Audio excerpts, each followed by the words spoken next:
Hey guys, Mike here. So today, I'm here to talk to you about Happy Death Day to You. In this review, I'll be going over a brief summary of the plot, my quick thoughts about the film, and whether or not you guys should go and see it. So I'm going to try and keep this review spoiler free. However, if you don't want to know anything about the film and you want to go completely blind, then it's just come back to this video once you've seen the film. So with that, let's get started, shall we?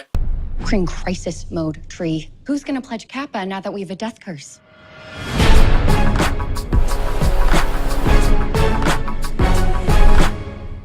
So Happy Death Day to You sees Jessica Rothe reprising her role as Tree Gelman from the first Happy Death Day movie. So actually, just before I get started with the proper review, I have to say that I am going to be spoiling the first Happy Death Day movie, so if you haven't seen that, go see that, come back to this review. But if you've already seen it, stick around, because here we go. So in Happy Death Day 1, Tree wakes up on her birthday. She doesn't like her birthday because it's associated with a bad memory. So she just goes for a day, just trying to get through the day as best she can. But unfortunately, at the end of the day, she gets murdered, but she ends up waking up right back where she started at the start of the day.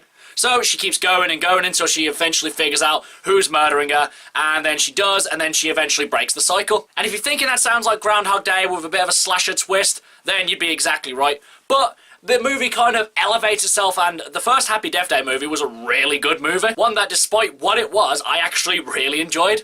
But now, on to Happy Death Day to You. So after breaking the loop of the first movie, she goes through a series of events which leads her to pretty much reliving the same day again, which she is obviously pissed off with. So obviously she knows exactly what to do, so she goes to try and break the loop again, but she finds out that things are slightly different this time, and she discovers that she's in a bit of a parallel universe, so she's trying to figure out these new rules to again try and break the loop. So with that, let's get on to the review for Happy Death Day to You. So first off, I have to say that Jessica Rothe absolutely nails this performance again. She was great in the first movie, and again, she's great in this one. I mean, she's just really good in this movie. She's charismatic, her comedic timing's on point, and when a dramatic scene's on, she absolutely nails it. And I say the dramatic beats in this movie, I mean, there's scenes in particular, if you don't feel anything for them, then your heart's made of stone, and then you just pretty much have no soul. I did think at the start of the movie that it was just going to be a bit too sci-fi for its own good.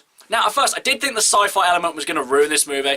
I mean, imagine if they did a sequel to Groundhog Day, and Bill Murray's character wasn't chosen for any cosmic reason, then it was just some machine that someone made and he just happened to be picked.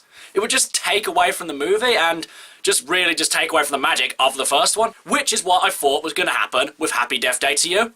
But instead, the movie completely sells it and makes it believable in this world. And it didn't take away from any of the importance of the first movie. And though the first movie is probably the foremost, a bit of a slasher, though probably not as hardcore or as intense as most other slashers, this movie decides to take a bit of a back step from that and focus more on the character development, the sci-fi, and just, I'd say, a bit more of the comedy as well. And as a whole, this movie is really enjoyable. My only issue came with the ending of the movie.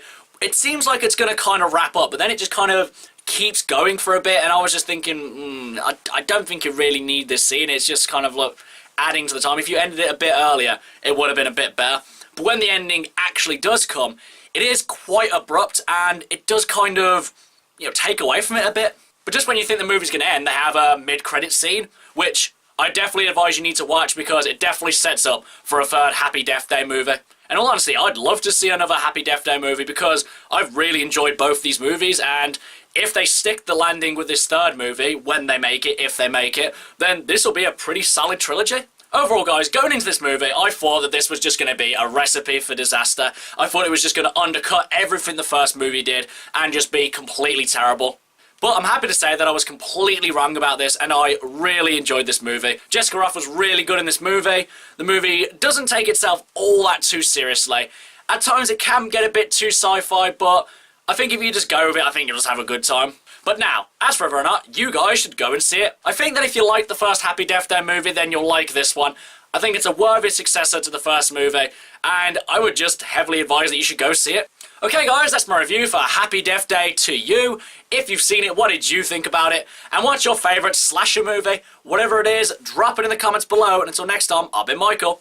See ya!